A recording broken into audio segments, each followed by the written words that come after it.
Napasa kamay ng mga otoridad ang tinaguriang top 6 most wanted person, provincial level, matapos hahainan ng warrant of arrest sa kasong act of lasciviousness sa Cebu City.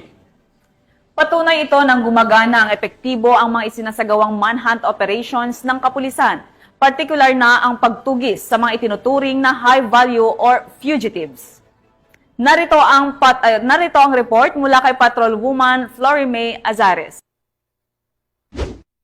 Apas ang top 6 most wanted person provincial level matapos arestuhin kasunod ng paghain ng warrant of arrest sa kasong acts of lasciviousness sa Barangay Sambag 1, Cebu City noong ika-16 ng Hunyo taong kasalukuyan.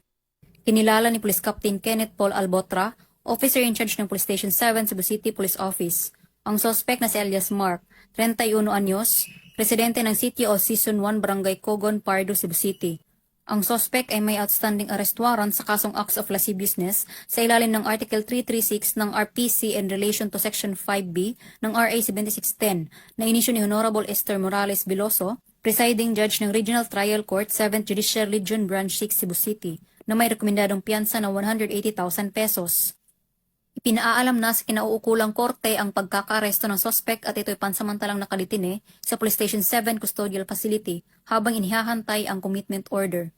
Maging mapagmatsyag at makiisa sa ating pamahalaan para sa isang ligtas at malinis na komunidad.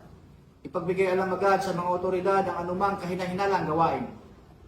Sa pamamagitan ng determinasyon ng mga kapulisan, mas papaigtingin pa nila ang kanilang pagganap ng tungkulin upang mapanagot ang mga tiwaling individual at masiguro ang seguridad ng mga mamamayan tungo sa isang mapayapang bagong Pilipinas. Mula dito sa Central Visayas, ako ang inyong Police News Network Correspondent, Patrolwoman Florimay Azares, alagad ng batas, tagataguyod ng Balitang Pulis.